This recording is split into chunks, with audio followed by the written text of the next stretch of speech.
এখনো উত্তাল খুলনা প্রকৌশল ও প্রযুক্তি বিশ্ববিদ্যালয়। সব ছাত্র সংগঠনকে ক্যাম্পাসে প্রতীকী লাল কার্ড দেখিয়েছেন শিক্ষার্থীরা।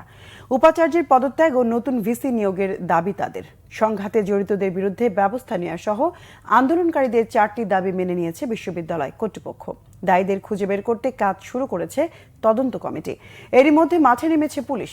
খুলনা থেকে আতিয়ার পারভেজের রিপোর্ট। খুলনা প্রকৌশল ও প্রযুক্তি বিশ্ববিদ্যালয় ক্যাম্পাসের দুর্বার বাংলা ভাস্কর্যের পাদদেশে বিক্ষোভ সমাবেশ করেছে শিক্ষার্থীরা। প্রশাসন সহ সব রাজনৈতিক ছাত্র সংগঠনকে লাল কার্ড দেখান তারা। ক্যাম্পাসে সব ধরনের রাজনীতি নিষিদ্ধের দাবিতে শিক্ষার্থীরা অটল। পরিষ্কার বার্তা দিয়েছে বিশ্ববিদ্যালয় প্রশাসনও। ছাত্র শিক্ষক কর্মচারী কেউ রাজনীতি করলেই পড়তে হবে শাস্তির মুখে।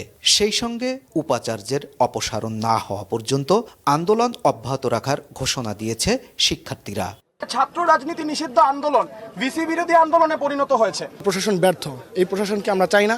আমাদের নতুন প্রশাসন, নতুন ভিসি, নতুন প্রভিসি এবং ডিআইডব্লিউ স্যার অনতিবিলম্বে আমাদের প্রধান উপদেষ্টা আমাদের দিবেন। নতুন প্রশাসন যদি আসতে হয় তাহলে আমাদের এই দাবিগুলো মেনে নিয়েই তাকে আসতে হবে। শিক্ষার্থীদের ওপর হামলায় দায়ীদের খুঁজে বের করতে আন্দোলনকারীদের সহযোগিতা চেয়েছে তদন্ত কমিটি। এখন তো অডিও ভিডিও তারপরে সামাজিক মাধ্যমে অনেক জায়গায় অনেক তথ্য পেয়েছি, তো এটা দিয়ে তো আসলে তদন্ত হয় না। আমাদেরকে ফিজিক্যাল ভেরিফিকেশন করতে হবে এবং বিবৃতি দেখতে হবে, সবগুলো ক্রস চেক করতে হবে।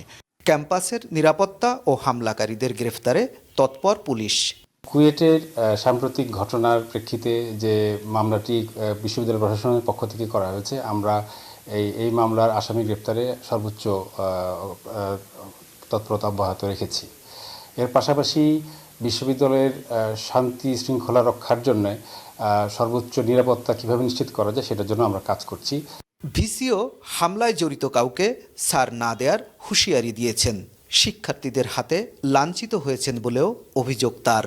আগে আমাদের যেটা ছিল যে ছাত্র রাজনীতি বন্ধ ছিল, ইভেন সকল ধরনের রাজনীতি বন্ধ, কিন্তু এরপরও যদি কেউ কিছু করে তাহলে কি হবে এটা বলা ছিল না। কিন্তু আমরা এই সিন্ডিকেট সিদ্ধান্তে এটা করেছি যে কেউ যদি করে তাহলে তার পানিশমেন্টটা কী হবে, সেটা যদি কোনো এমপ্লয়ি হয়ে থাকে তাকে চাকরি থেকে বহিষ্কার করা এবং বরখাস্ত করা, এবং ছাত্র যদি হয়ে থাকে তার ছাত্রত্ব বাতিল করা। এদিকে সংবাদ সম্মেলন করে কুয়েটে সংঘাতের ঘটনায় ছাত্রদলকে দায়ী করেছে ছাত্র শিবির। আরেকজনের উপর দায়িত্ব চাপাইছেন, পাশাপাশি নিজেদেরটাও স্বীকার করে নিয়েছেন। আমি মনে করি অন্তত একটা ভালো সাইন দেখা যাচ্ছে। আতিয়ার পারভেজ, বাংলা ভিশন, খুলনা।